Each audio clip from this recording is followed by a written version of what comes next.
कहते हैं छात्रों के अपने भविष्य के लिए, अपने पढ़ाई के लिए बहुत से संघर्ष, बहुत सारी जद्दोजहद करनी पड़ती है, लेकिन वो जद्दोजहद एक हद तक रहती है, लेकिन उससे ज़्यादा जब होती है तो वो उनके लिए घुटन बन जाती है।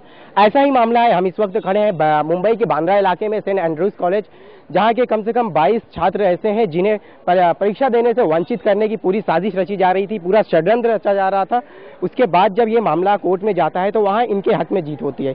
इस समय हमारे साथ मौजूद है उसी कॉलेज के वो छात्र जो कि परीक्षा देने के कगार पे खड़े हैं, लेकिन उन्होंने पूरी साजिश के तहत उन्हें निकाला जा रहा है। लेकिन कोर्ट का जब आदेश आया तो अब इन्हें एक तरह से एक उम्मीद नजर आई। हमारे साथ इस वक्त मौजूद हैं इन्हीं छात्रों के साथ जो इनके इस मामले को लेकर कोर्ट तक गए हैं। पूरी बात बताइए, क्या मामला है ये इस कॉलेज का जो छात्रों के साथ हुआ है? 20 मार्च 2010 को पेपर में, न्यूज़पेपर टाइम्स ऑफ इंडिया में एक आर्टिकल आया था जिसके तहत ये जानकारी दी गई थी कि सेंट एंड्रूज के 22 लोगों को, स्टूडेंट्स को यूनिवर्सिटी के एग्जामिनेशन में नहीं बैठने का आदेश प्रिंसिपल जी ने दिया था। ऐसी जानकारी हमें मिली थी स्टूडेंट्स के अनुसार। ये स्टूडेंट्स यूनिवर्सिटी गए पर कोई उपयोग नहीं हुआ, किसी ने इनकी नहीं सुनी। यूनिवर्सिटी वालों ने कोऑर्डिनेट किया प्रिंसिपल जी से और कोई उपाय नहीं निकला। घूमते घूमते ये स्टूडेंट्स महाराष्ट्र नवोदय विद्यार्थी सेना ब्रांच पर आए और हमने लीगली ये मैटर हमारी पद्धति पे उठाया और हाई कोर्ट में रेट फाइल की रिस्पोंडेंट नंबर 2 जो ये मैटर में कॉलेज है और यूनिवर्सिटी के लिए। और माननीय न्यायालय ने हमारी दरखास्त सुनकर, इन बच्चों की पिटीशन सुनकर इनके फेवर में ऑर्डर दिया और ऑर्डर डिक्लेयर किया, एज अ स्पेशल केस ऐसा ऑर्डर डिक्लेयर किया कि ये केस में बच्चों को हॉल टिकट दी जानी चाहिए और उन्हें एग्जाम में बैठने का पूरा अधिकार मिलना चाहिए। अपने प्रिंसिपल से जो बातें करती थी, आप लोग के प्रिंसिपल से जो बातें होती थी या एग्जाम देने के बाद, उनका क्या कहना था कि आप लोग क्यों नहीं बैठ सकते?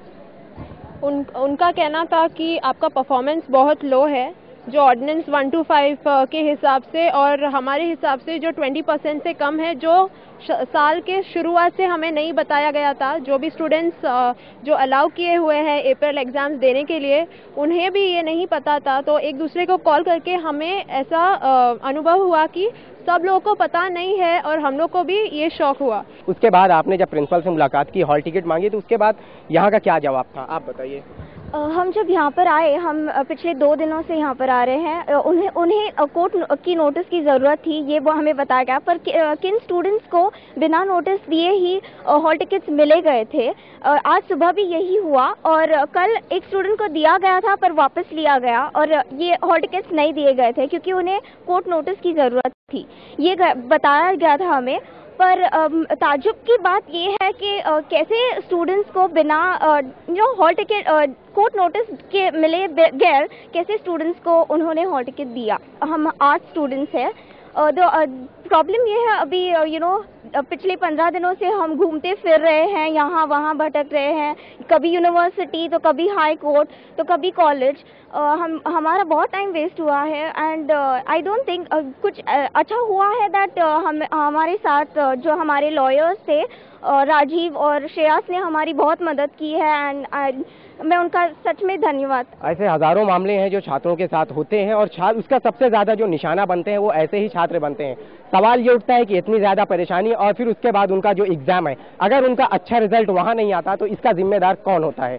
कैमरा पर्सन दिनेश के साथ शाहिद अंसारी, लेमन टीवी, मुंबई।